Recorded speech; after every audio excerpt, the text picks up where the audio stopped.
চাচি, আমি আর পারছি না ভাতিজা, তোকে পারতেই হবে।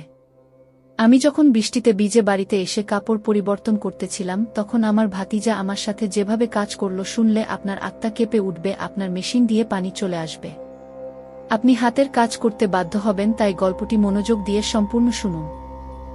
আমরা বৃষ্টির কারণে একটি গাছের নিচে দাঁড়িয়ে বৃষ্টির থামার অপেক্ষা করছিলাম। চাচির পোশাক ভিজে গিয়ে তার গায়ে লেগেছিল।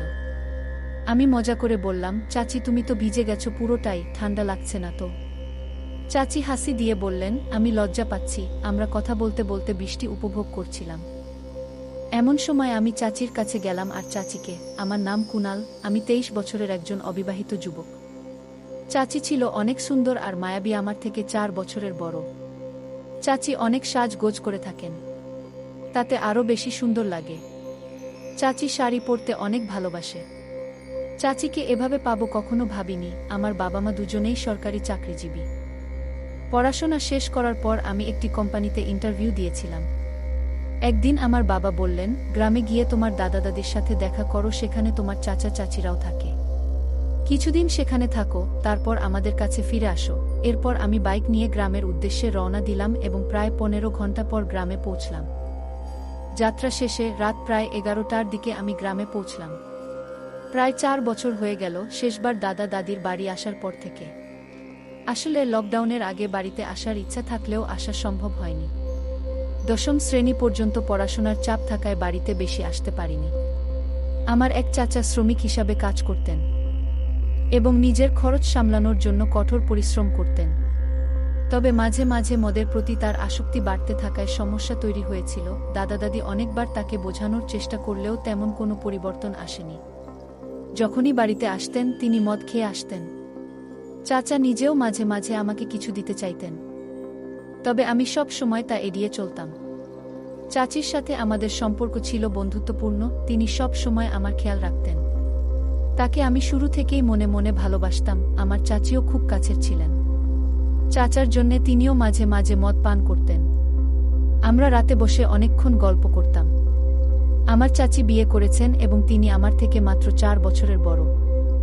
চাচির সাজসজ্জা ছিল চমৎকার আর তার রুচিও ছিল প্রশংসনীয়। তবে চাচার ব্যস্ততার কারণে চাচা চাচিকে খুব একটা সময় দিতে পারতেন না।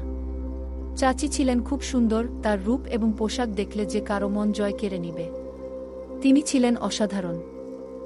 আমি চাচির কোনো প্রশংসা না করে শুধুই বললাম, আমাদের বাড়িতে বাচ্চাদের আনন্দ করা কবে দেখব?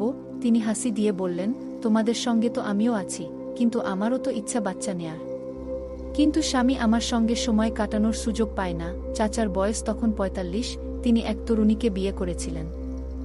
কিছুদিন খুব ভালো সময় কাটালেও পরে চাচা বেশি মদ্যপানে আসক্ত হয়ে পড়লেন, এমনকি ঘুমিয়ে পড়তেন বাসায় এসে।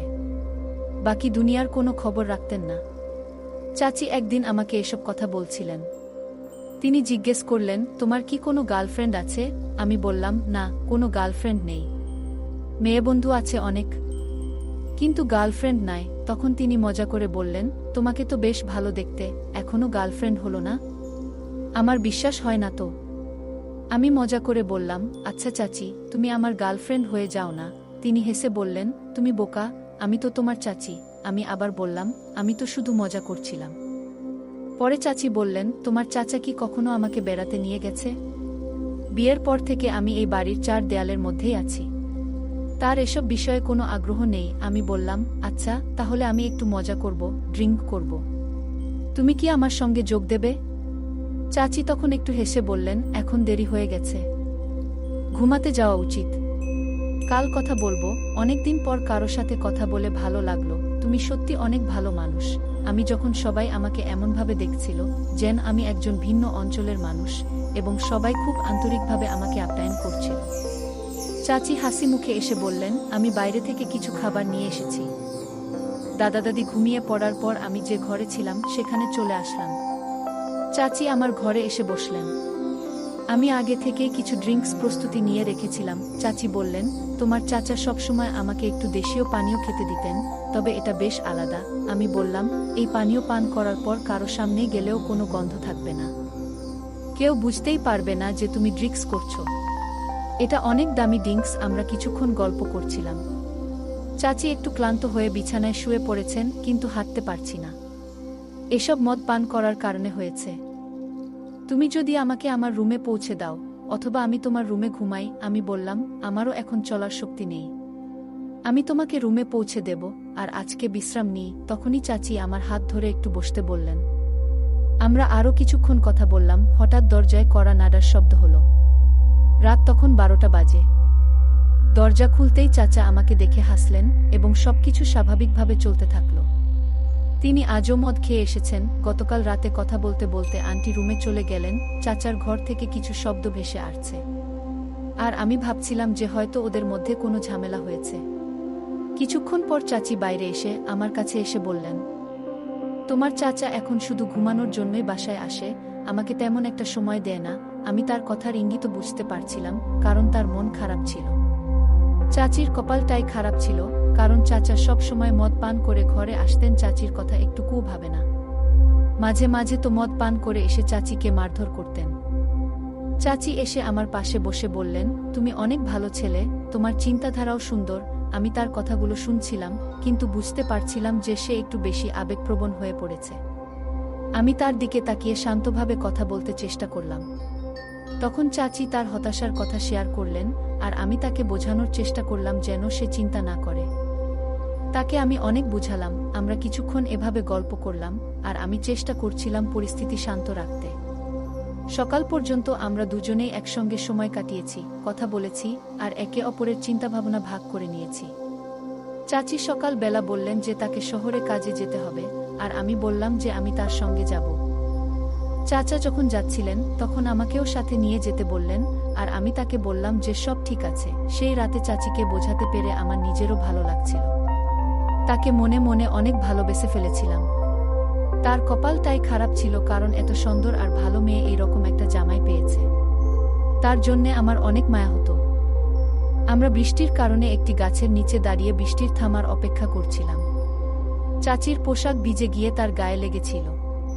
আমি মজা করে বললাম, চাচি তুমি তো ভিজে গেছো পুরোটাই, ঠান্ডা লাগছে না তো? চাচি হাসি দিয়ে বললেন, আমি লজ্জা পাচ্ছি। আমরা কথা বলতে বলতে বৃষ্টি উপভোগ করছিলাম। তখন আমরা বাইকে উঠলাম, আর চাচি আমার কোমর ধরে শক্ত করে বসেছিলেন। দুপুর 1টা বেজে গিয়েছিল, আর আমাদের গন্তব্যে পৌঁছাতে আরও 2 ঘন্টার মতো লাগবে। কিছু দূর গিয়ে আমরা একটা দোকান দেখলাম, সেখানে একটু বিশ্রাম নিয়ে কিছু খাবার কিনলাম। পরে আবার রওনা হলাম। কিছুক্ষণ পর আবার বৃষ্টি শুরু হলে আমরা একটি ছাউনি খুঁজে সেখানে দাঁড়ালাম। বৃষ্টির আওয়াজের মাঝে আমরা গল্প করতে করতে সময় কাটাচ্ছিলাম।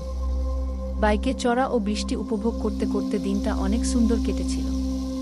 আমরা একটানা বৃষ্টি আর বাইকের আওয়াজের মাঝে মুগ্ধ ছিলাম। দিনটা আমাদের জন্য অনেক ভালো ছিল। চাচি বলল, এই রকম দিন আমি আমার জীবনেও পাইনি।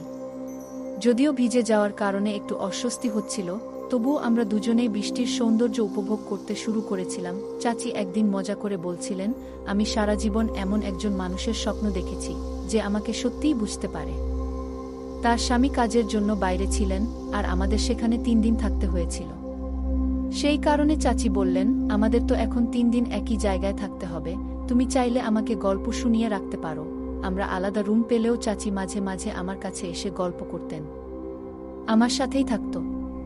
তিনি বললেন, তুমি চলে যাবে, কিন্তু আমি এখানে কিছুদিন থাকব, তাই সময়টা মজায় কাটানো যাক। আমিও ঠিক সেটাই চেয়েছিলাম, তাই কিছু গল্পের বই নিয়ে এসেছিলাম, যাতে আমরা দুজনেই ভালো সময় কাটাতে পারি। আমি গল্প শুনিয়ে চাচিকে ভালো রাখতে চেয়েছিলাম, আর সেই সময়টা খুবই উপভোগ্য ছিল। আমরা 3 দিন কাটিয়ে দিলাম বিভিন্ন গল্প আর হাসি তামাশা। পরে যখন আমি শহরে ফিরতে শুরু করি, চাচির চোখে একটু মন খারাপের ছাপ দেখা গেল। তিনি আমাকে বললেন, তোমার মতো মানুষকে মনে রাখবো সবসময়। আমি কাজের জন্য শহরে ফিরে গেলাম, আর চাচি মাঝে মাঝে আমাকে ফোন করে বলতেন, কখনো সময় পেলে আবার এসো, তোমার সঙ্গে আড্ডা দিতে আমার ভালো লাগে। চাচি আমাকে মন থেকে ভালোবেসে ফেলেছিল। তার সাথে কাটানো সময়গুলো অনেক ভালো ছিল।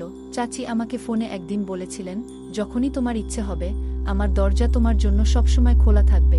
মজা করে আমি বললাম, চাচি, এইবার আমি সারা রাত তোমার সাথে গল্প করতে চাই। তিনি হেসে বললেন, তুমি অনেক চালাক, শুধু ইঙ্গিত দিয়েই সব বুঝে গেলে। পরদিন আবার আমি গ্রামের দিকে রওনা হলাম, কারণ আমার বাবার একটা গুরুত্বপূর্ণ কাজ সেখানে বাকি ছিল। আগেই চাচিকে জানিয়ে রেখেছিলাম। সেই রাতে আমরা একটা পরিকল্পনা করেছিলাম। চাচি বলেছিলেন তিনি ঘরে অপেক্ষা করবেন। আর আমি এসে তাকে গল্প শোনাবো। যখন ঘরে ঢুকলাম, হঠাৎ ঘরের আলো জ্বলে উঠল, আর সামনে দাঁড়িয়েছিলেন চাচা। আমি কিছুটা অবাক হয়ে গেলাম, মুখটা লুকিয়ে বাইকের দিকে দৌড় দিলাম। কিন্তু ততক্ষণে গ্রামবাসীরা এসে আমাকে ধরে ফেলল। চাচা এসে বললেন, কি হয়েছে এখানে? আমি চুপ করে থাকলাম।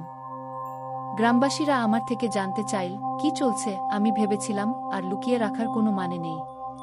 তাই সবার সামনে বললাম, আমি চাচিকে খুব শ্রদ্ধা করি এবং তাকে ভালোবাসি। আমি মজা করে বলেছিলাম, আমাদের মধ্যে শুধু গল্পের সম্পর্ক, কিন্তু চাচা সেটা ভুল বুঝেছিলেন। তারপর আমি বুঝতে পারলাম, পরিস্থিতি সবার সামনে পরিষ্কার করা দরকার। শেষমেশ আমরা মিলে পরিস্থিতি স্বাভাবিক করলাম, আর মজা করে বললাম, এটা শুধু ভুল বোঝাবুঝি ছিল। পরে আমি আবার কাজে ফিরে গেলাম, আর সবকিছু ঠিক হয়ে গেল। একদিন এক ভয়ানক ভুল বোঝাবুঝি হলো। চাচি আর আমাকে একসাথে দেখে ফেলেছিল। একজন আমার চাচিকে কিছু অসম্মানজনক কথা বলল। চাচি হঠাৎ বললেন, এতদিন ধরে তুমি যদি আমাকে সময় দিতে, তাহলে আজ এই পরিস্থিতি হতো না। আমি একজন নারী, আমারও কিছু ইচ্ছা আছে, কিন্তু তুমি সবসময় ঘরে এসে ঘুমিয়ে পড়ো, আর আমার কথা কোনোদিন ভাবো না।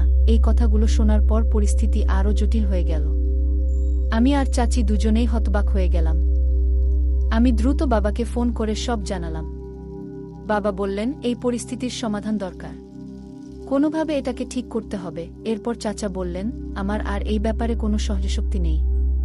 আমাদের সম্পর্ক এখানে শেষ। চাচা আর চায়ের সাথে কোনো সম্পর্ক রাখবে না। সবার চোখে জল এলো, আর কাঁদতে কাঁদতে আমরা সেখান থেকে চলে এলাম। সেই মুহূর্তে বুঝতে পারছিলাম না কি করব।